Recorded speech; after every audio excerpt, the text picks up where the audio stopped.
Hello everyone, welcome to boot chemistry. Electrochemistry के आज के लेक्चर में हम डिस्कस करने वाले हैं इलेक्ट्रोलिटिक सॉल्यूशन और उनसे रिलेटेड कुछ टर्म्स। लास्ट लेक्चर में हमने डिस्कस किया था type of conductors, that was metallic and electrolytic conductors and factors affecting these conductors. Means conductivity किस तरीके से वेरी करती है on increasing temperature, on the nature of the substance etcetera, right. और उसके बाद लास्ट जो हमने टॉपिक छोड़ा था, हम डिस्कस कर रहे थे इलेक्ट्रोलिटिक कंडक्टर्स के बारे में। तो इलेक्ट्रोलिटिक कंडक्टर्स जो है वो हम बोल सकते हैं, उनको हम फर्दर क्लासिफाई कर सकते हैं into strong and weak electrolyte. तो इलेक्ट्रोलाइट क्या था? The substances which conduct electricity either in molten state और in aqueous state. So we can further classify electrolyte into two types, that is strong electrolyte and weak electrolyte। तो strong electrolyte क्या होते हैं? जो कि fully ionized हो जाते हैं, 100% ionization शो करते हैं। इसका मतलब जो उनके degree of dissociation, alpha means degree of dissociation, degree of dissociation for strong electrolyte is 1। लेकिन अगर हम बात करें weak electrolyte की, तो ये partially dissociate होते हैं, बहुत ही weakly ionized होते हैं और इनकी डिग्री ऑफ डिसोसिएशन की वैल्यू भी बहुत कम होती है, मच लेस देन 1, राइट। इसका एग्जांपल है स्ट्रॉन्ग एसिड हो गए, स्ट्रॉन्ग बेसिस या उनके सॉल्ट्स, जैसे कि हाइड्रोक्लोरिक एसिड है, सोडियम हाइड्रोक्साइड है, या फिर NaCl हो गया। It is a salt of strong acid and strong base. अगर हम बात करें वीक इलेक्ट्रोलाइट की, तो इसके अंदर क्या आएंगे? वीक एसिड और weak base, like acetic acid, हम बोल सकते हैं जितने भी हमारे ऑर्गेनिक एसिड है। तो यहाँ पर वही सब है, अमोनियम हाइड्रोक्साइड बेस है, वीक बेस है, copper hydroxide, means weak acid and weak base are example of weak electrolyte. चलिए अब हम देख लेते हैं कुछ टर्मिनोलॉजीज, इसमें से काफी सारी टर्म्स जो हैं आप ऑलरेडी अवेयर हैं उनसे, आपने टेंथ में भी की होंगी, फिर भी एक बार रिवाइज कर लेते हैं। तो फर्स्ट इज इलेक्ट्रिकल रेजिस्टेंस। तो रेजिस्टेंस का मतलब क्या होता है? Opposition to the flow, right. तो यहाँ पर क्या है, इलेक्ट्रॉन जब ट्रेवल कर रहा है तो वो जो अपोजिशन फेस करेगा उसी को हम क्या बोल देंगे? रेजिस्टेंस बोल देंगे। तो इसको हम किससे रिप्रेजेंट करते हैं? आर से। ये जो आपको डायग्राम दिख रहा है यहाँ पर, ये पिक्चर, ये रेजिस्टेंस की है। अगर आपने कभी खोल के देखा हो तो आपको दिखा भी होगा, ये काफी सारे इलेक्ट्रिकल डिवाइसेस के अंदर होता है ये रेजिस्टर्स, ठीक है। तो इसकी ऐसा यूनिट होती है ओम। रेजिस्टेंस को मेजर करते हैं ओम के अंदर, ठीक है। और एक्चुअल में अगर आप ओम की यूनिट निकालना चाहें, ओम्स लॉ से V is equals to IR, पूरी डायमेंशन निकालना चाहें तो आप डायमेंशन भी निकाल सकते हैं। It can be measure with the help of Wheatstone bridge. तो व्हीटस्टोन ब्रिज आपने फिजिक्स में बहुत डिटेल में किया ही होगा, सो हमें तो ज़्यादा डिटेल में जाने की ज़रूरत नहीं है। अगर हम बात करें रेजिस्टेंस की, तो किन किन फैक्टर्स पर डिपेंड करता है? तो रेजिस्टेंस लेंथ के ऊपर डिपेंड करता है, डायरेक्टली प्रोपोर्शनल है लेंथ की। मींस आप जितनी ज़्यादा यहाँ पर किसी भी वायर की लेंथ इंक्रीज करोगे तो रेजिस्टेंस भी उतनी ही ज़्यादा इंक्रीज हो जाएगी। Means opposition to the flow है वो भी इंक्रीज हो जाएगा। अगर हम बात करें एरिया ऑफ क्रॉस सेक्शन की, तो यहाँ पर जितना ज़्यादा एरिया ऑफ क्रॉस सेक्शन होगा वहाँ पर रेजिस्टेंस कम हो जाएगी, डिक्रीज हो जाएगी। क्योंकि फिर अगर यहाँ पर एरिया ऑफ क्रॉस सेक्शन बढ़ गया, क्रॉस सेक्शन का एरिया बढ़ने से क्या है कि यहाँ से अब इजीली करंट पास कर पाएगा। और अगर इजीली करंट पास कर रहा है, इसका मतलब क्या हुआ कि रेजिस्टेंस कम हो रही है, डिक्रीज हो रही है। तो हम बोल सकते हैं एरिया ऑफ क्रॉस सेक्शन और रेजिस्टेंस के बीच में इनवर्स का रिलेशन है। चलिए, तो अगर हम इस प्रोपोर्शनैलिटी कांस्टेंट को रिमूव करें तो यहाँ पर हम एक कांस्टेंट लगाएंगे प्रोपोर्शनैलिटी साइन को रिमूव करके, that will be this rho. Rho stands for resistivity, ठीक है। तो फॉर्मूला क्या हो गया? R is equals to rho L/A। तो इसको रिप्रेजेंट कर रहे हैं हम रो से, जिसको हम रेजिस्टिविटी भी बोल देते हैं। कुछ बुक में यहाँ पे रेजिस्टिविटी की जगह पर स्पेसिफिक रेजिस्टेंस भी लिखा होता है, so don't get confused by this term. तो अगर आपको निकालनी है यूनिट, किसकी निकालेंगे? रेजिस्टिविटी की, रो की। तो कैसे निकाल सकते हैं? क्या करेंगे? लेंथ की मान लीजिए मीटर है और एरिया की क्या हो जाएगी? मीटर स्क्वायर हो जाएगी। तो मीटर से कैंसिल हो गया और अब इस मीटर को इस साइड लेके जाएंगे। तो रेजिस्टेंस की ओम थी और एरिया यहाँ से क्या बच गया? मीटर। तो रेजिस्टिविटी की यूनिट क्या आ जाएगी? Ohm metre, right. तो unit of resistivity is ohm metre. Okay, so resistivity for a substance is its resistance when it is 1 meter long and its area of cross section is 1 meter square. How do you define this? Means ये जो resistivity है ये resistance के equal कब होगी? जब ये L/A की वैल्यू 1 हो जाए। और ये 1 होने का मतलब क्या है इसका मतलब है कि लेंथ है वो भी 1 यूनिट हो जाए और एरिया है वो भी 1 यूनिट स्क्वायर हो जाए, तो उस केस में ये पूरी वैल्यू 1 हो जाएगी and then this resistivity will be is equals to resistance. Okay, तो ये है कुछ conversions. 1 ohm metre is equals to 100 ohm centimetre. Easy है, ओम तो हमने चेंज किया ही नहीं है, हमने क्या चेंज किया है, मीटर को सेंटीमीटर में। We already know 1 metre is equals to 100 centimetre, तो इसको हमने क्या किया, 100 से मल्टीप्लाई कर दिया। ठीक है, और अगर अपोजिट करना हो 1 ओम सेंटीमीटर में कितने मीटर निकालने हैं, तो क्या करना पड़ेगा, इसको फिर 100 से डिवाइड करना पड़ेगा, तभी तो आएगा। Then we will get 0.01 ohm metre, this value. चलिए, नेक्स्ट टर्म इज कंडक्टेंस। तो कंडक्टेंस ये थोड़ी सी न्यू टर्म है। कंडक्टेंस क्या होता है, it is reciprocal of resistance. Resistance का क्या है, इनवर्स है, रेसिप्रोकल हम बोल सकते हैं। ठीक है, और अभी अभी हमने रेजिस्टेंस को डिफाइन किया है, R is equals to rho L by A, तो सब्स्टिट्यूट कर देते हैं ये value rho L by A. ठीक है, अब यहाँ पर क्या किया है, ये जो 1 बाई रो है, दिस 1 बाई रो, ऊपर हम 1 ले लेते हैं यहाँ पर, तो 1 बाई रो को एक न्यू टर्म दे दी गई है, दैट इज कंडक्टिविटी, जिसको हम रिप्रेजेंट करते हैं कापा से, इस तरीके से। This one is called kappa and kappa stands for conductivity. Okay. So हम बात करें कंडक्टेंस की ऐसा यूनिट की, देन इट इज साइमन। ये भी एक नई टर्म है। एक्चुअल में क्या है, साइमन कुछ नहीं, ओम इनवर्स को ही साइमन बोलते हैं। तो आप यहाँ से देख चेक कर सकते हैं, कंडक्टिविटी की यूनिट निकालनी, सॉरी कंडक्टेंस की यूनिट निकालनी है। रेजिस्टेंस की क्या होती है, रेजिस्टेंस की होती है ओम। अब क्या है, हमें निकालनी है कंडक्टेंस की, तो कंडक्टेंस की क्या हो जाएगी, 1 बाई ओम, या फिर हम बोल सकते हैं ओम इनवर्स, और ओम इनवर्स को ही क्या बोला जा रहा है यहाँ पर, साइमन बोला जा रहा है। सो ऐसा unit of conductance is siemens represented by S and it is equals to ohm inverse. तो इनवर्स करने का मतलब होता है उल्टा, तो इसीलिए मुंह भी बोल देते हैं, मीन्स इसकी स्पेलिंग को उल्टा लिख दीजिए, ओ एच एम को, तो क्या आ जाएगा एम एच ओ, तो यही किया है, इसको जस्ट उल्टा किया स्पेलिंग को, तो मुंह बन गया, या फिर ओम इनवर्स बोल सकते हैं। बात करें हम कंडक्टिविटी की, जो मैंने बताया था अभी अभी आपको, reciprocal of this resistivity, this reciprocal of resistivity is known as conductivity. So conductivity क्या हो गया, inverse of resistivity, इसको हम specific conductance भी बोलते हैं, और इसको रिप्रेजेंट करते हैं कापा से, ग्रीक सिंबल है ये कापा।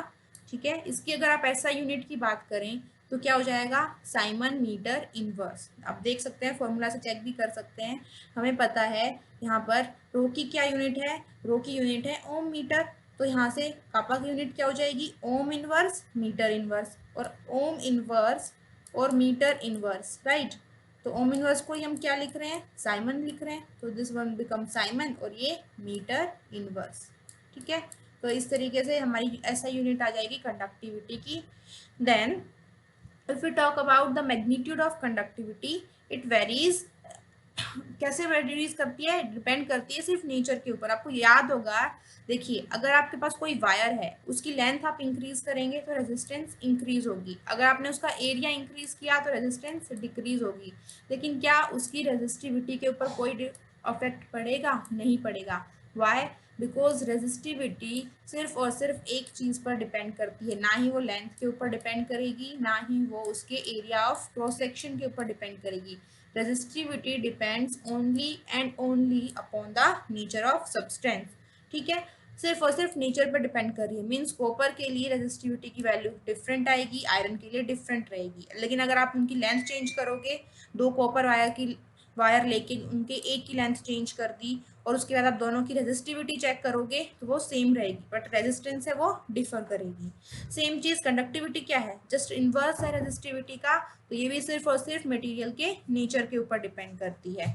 और किस पर डिपेंड करती है, टेम्परेचर और प्रेशर के ऊपर। ठीक है, at which the measurements are made. अगर टेम्परेचर या फिर प्रेशर चेंज करेंगे तो फिर कंडक्टिविटी, इनफैक्ट रेजिस्टिविटी की वैल्यूज भी चेंज हो जाएगी। ओके, तो depending upon this conductance we can classify material into 3 types, that is conductor, insulator and semiconductor. Actually में कुछ न्यूमेरिकल वैल्यूज दे रखी है कि अगर इनकी वैल्यूज, कंडक्टेंस की वैल्यूज इतने से इतनी वैल्यूज के अंदर फॉल करती है तो उसे हम कंडक्टर्स बोलते हैं। तो अगर हम बात करें जनरल में तो कंडक्टर्स क्या होते हैं, these are the substances which allows electricity to pass through it। क्या सिर्फ मेटल्स ही कंडक्टर्स होते हैं, क्या नॉन मेटल्स कंडक्टर हो सकते हैं क्या? ऑब्वियसली कुछ हम बोलेंगे नॉन मेटल्स हैं जो कि कंडक्टर्स की तरह बिहेव करते हैं, लाइक कार्बन ब्लैक हो गया, ग्रेफाइट है, एंड सम ऑर्गेनिक पॉलीमर्स। ये नॉन मेटल्स हैं लेकिन फिर भी ये इलेक्ट्रॉनिकली कंडक्टिंग होते हैं। ठीक है, ग्रेफाइट रोड का काफ़ी यूज़ होता है इलेक्ट्रोकेमिस्ट्री के अंदर भी, तो कंडक्टर है इसीलिए यूज़ हो रहा है। चलिए बात करेगा हम इंसुलेटर्स की, तो क्या ये इनकी जो हम बोलेंगे कंडक्टिविटी की वैल्यू है वो बहुत ही ज़्यादा लो है, इसका मतलब कंडक्टेंस बहुत लो है।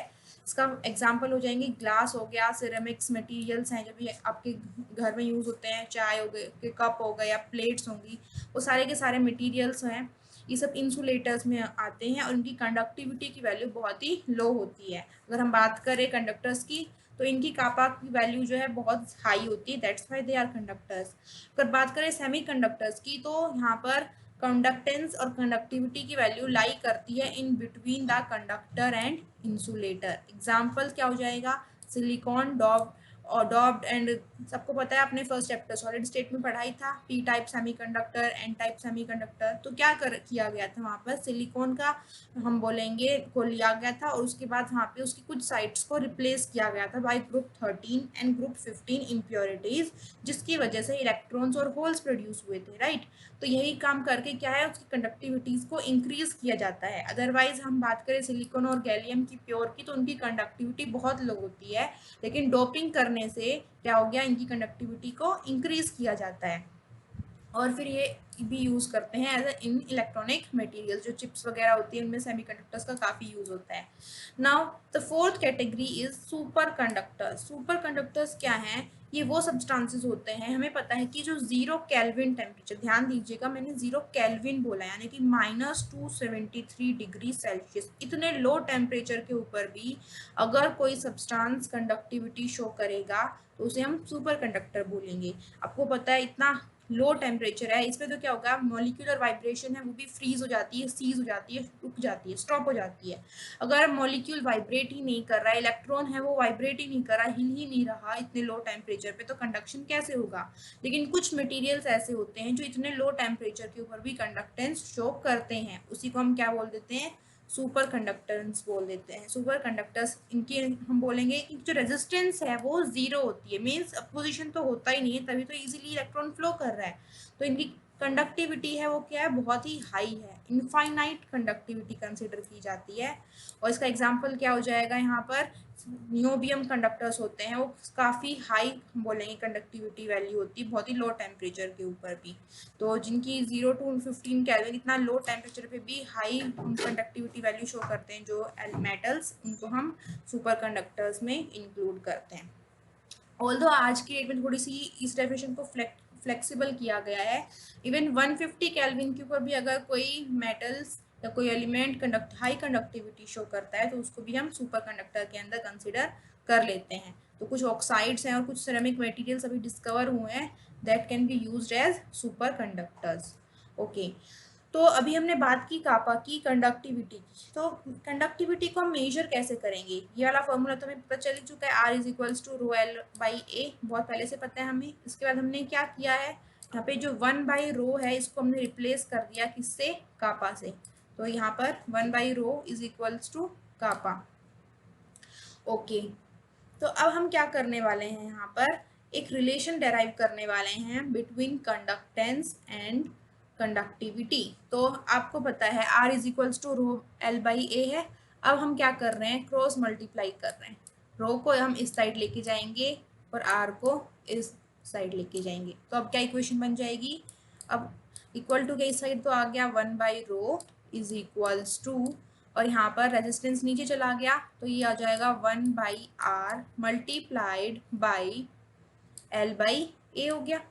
तो अब इसको मल्टीप्लाई कर देंगे एल बाई ए से। ओके, अब ये जो 1 बाई रो है इसको हम क्या डिफाइन करते हैं, this is known as conductivity, kappa से रिप्रेजेंट कर रहे हैं इसको हम, kappa and is equals to 1 by R. 1 by R inverse of resistance is called conductance, इसको हम रिप्रेजेंट करते हैं जी से, तो ये जी हो गया मल्टीप्लाइड बाई एल बाई ए। ये जो वैल्यू है एल बाई ए, इसको हम बोल देते हैं सेल कांस्टेंट, जी स्टार से भी रिप्रेजेंट कर देते हैं। ओके, तो ये जो एल बाई ए या फिर हम बोलेंगे जी स्टार, ये किसके इक्वल है? सेल कांस्टेंट की। तो G star is equals to L by A. और ये किसके हो जाएगा यहाँ पर? या तो हम क्या करेंगे, इस जी को इस साइड लेके चले जाएं, तो ये वाला रिलेशन मेरे को लगता है कोई प्रॉब्लम नहीं है। जी इज इक्वल्स टू 1/r था, तो r को आप उस साइड लेके चले जाएंगे, तो हम इसको ऐसे भी लिख सकते हैं, कापा इंटू आर। आर कैसे आया? हमने बस जी को रिप्लेस किया था 1/r से, तो भी आ जाएगा यहाँ पर cell constant which is represented by G star. तो ये जी स्टार बन गया। ओके, सो ये जो एल बाई ए है, इसको हम जी स्टार से डिनोट कर रहे हैं। और ये जो जी स्टार की वैल्यू किसके ऊपर डिपेंड करती है? लेंथ के ऊपर और एरिया ऑफ क्रॉस सेक्शन के ऊपर। मीन्स ये जो मैंने सेल बनाया है यहाँ पर, जो इलेक्ट्रोड की लेंथ है और इनका जो ईच का एरिया ऑफ क्रॉस सेक्शन है, उसके ऊपर डिपेंड करेगी किसी भी सेल कांस्टेंट की वैल्यू। मतलब अगर आपने सेल चेंज कर दिया, या फिर हम बोलेंगे इलेक्ट्रोड की लेंथ या फिर उसका area of cross section change करोगे, तो क्या होगा? उसका सेल कांस्टेंट भी चेंज हो जाएगा। तो हम किसी भी सेल का सेल कांस्टेंट कैसे मेजर करेंगे? बाय दिस रिलेशन कर सकते हैं, G star is equals to R multiplied by conductivity. अगर हमें ये दो वैल्यूज पता है तो हम किसी भी सेल का सेल कांस्टेंट निकाल सकते हैं। पर हम ये रेजिस्टेंस की वैल्यू कैसे कैलकुलेट करेंगे? तो answer is with the help of Wheatstone bridge. तो आपने फिजिक्स में बहुत अच्छे से किया, तो मैं ज़्यादा डिटेल में नहीं जाऊंगी। बस आपको ये पता है कि मान लीजिए आपको ये कोई सेल है यहाँ पर, जिसका आपको रेजिस्टेंस कैलकुलेट करना है। तो आप कैसे करेंगे? ये व्हीटस्टोन ब्रिज लगाया है आपने, हमें पता है R2 multiplied by R3 will be is equals to R1 multiplied by R4। तो यहाँ से R2 का रिलेशन क्या आ जाएगा? R2 is equals to R1 R4 upon R3। ये रिलेशन आ गया। तो मतलब क्या हुआ? हमने यहाँ से रेजिस्टेंस की वैल्यू कैलकुलेट कर ली है। तो अब रेजिस्टेंस की वैल्यू कैलकुलेट करने के बाद कापा भी आपको गिवन होगा, तो आप सेल कांस्टेंट निकाल सकते हैं। अच्छा, सेल कांस्टेंट की डायमेंशन क्या होगी? This is length means metre हो जाएगा, और एरिया है तो नीचे मीटर स्क्वायर होगा। तो इसकी वैल्यू क्या आ जाएगी? ऊपर लेके जाएंगे तो मीटर इनवर्स आ गई, या फिर हम बोलेंगे लेंथ इनवर्स, राइट। तो सेल कांस्टेंट जो है उसकी डायमेंशन क्या होगी? Length inverse. और कैसे निकाल सकते हैं? By measuring length and area of cross section. Okay, तो इस तरीके से हम रेजिस्टेंस निकाल सकते हैं, और इसी तरीके से हम किसी भी आयनिक सॉल्यूशन की कंडक्टिविटी भी निकाल देंगे। अगर हमारे पास जी स्टार है, इस सेल के बारे में सेल की पूरी इन्फॉर्मेशन है, इसका लेंथ है, एरिया ऑफ क्रॉस सेक्शन है, हमारे पास उसकी रेजिस्टेंस यहाँ से आई जाएगी, तो हम कापा भी तो निकाल सकते हैं, मीन्स कंडक्टिविटी भी निकाल सकते हैं। Okay, so these are questions of the day. इतना मुश्किल नहीं है, आप कर सकते हैं। यहाँ पर देखिए, फर्स्ट है calculate resistivity, conductance and conductivity of a wire. मतलब आपको क्या क्या निकालना है यहाँ पर? यहाँ आपको निकालना है रेजिस्टिविटी यानी कि रो निकालना है, कंडक्टेंस मींस जी निकालना है, और कंडक्टिविटी निकालनी है, कापा निकालेंगे।